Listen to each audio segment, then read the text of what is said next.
Mr. Vice President, thank you for coming along, and happy to welcome you at this global conference. We have three small questions for you, and we would like to have your idea about which role do you expect that energy storage will play in the decarbonization of the energy system? Of course, we see already today that energy storage will play the more and more important role in this energy transition, and I would say in economic modernization. We just received the report from International Energy Agency that just to meet our Paris Agreement goals, we would need to increase the energy storage 3 times, from 140 gigawatts of today to 450 gigawatts in the next decade. So it's a tremendous task. We need all technologies on board, and I'm very glad that Europe is playing a very important role here because this technology is needed not only for us, but I'm sure that all major economies would benefit from the innovations coming from the European Union. Thank you very much. We see that we're in competition with Asia, a lot of suppliers. How could we help to build a strong industrial value chain for energy storage technologies in Europe? A year ago, we set up the European Battery Alliance, and I think that it was really the high time, because we have seen that the demand for electric vehicles, for electric buses, for clean mobility is dramatically increasing in Europe, and we just discovered that we do not have these manufacturing capacities in the European Union, that we do not have one single gigafactory here on the European market.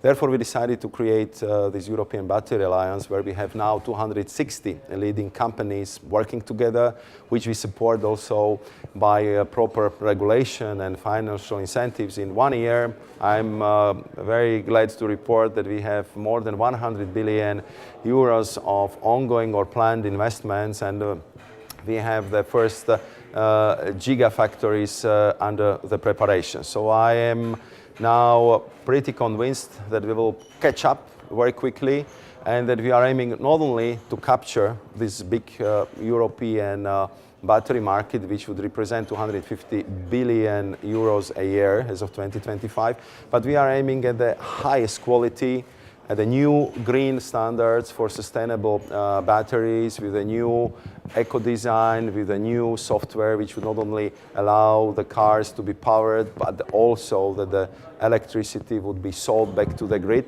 And of course, we will be very strong in recycling, reuse, because we know that batteries are important not only for the cars, but also for industrial energy storage, for smart homes, and for different applications. So we are now moving very quickly, and I think that this is the best response to that competition, which, as you said, is really very fierce on the global market, but I'm sure that we'll do well. The last question I have for you, actually, we see that decentralized and renewable energy sources are growing rapidly. How can the consumer participate in this revolution or evolution? When we presented the Clean Energy for All, we been very much conscious that what we are proposing is actually the deepest transformation and most comprehensive reform of energy systems in Europe since they've been built 150 years ago and put on the fossil basis. Now we are decarbonizing, we are decentralizing, and what was very important for all of us and for me personally was that we also have to democratize the way how we produce, how we distribute, how we store the energy. So I think that never before in the energy domain we have seen such an empowerment of the consumers like in these concrete proposals, and we are now making possibility for consumers not only to be active or well informed, but to become prosumers. If you want to build the energy yourself or produce energy yourself, you should be allowed to, and all the necessary conditions should be created. So I think that by this we are including consumers, we are including society into this energy transition, and I know that they very much like it, and in Germany they are already very important producers of electricity, and I think that that will be the same in all European markets. Thank you very much, Mr. Vice President. Thank you.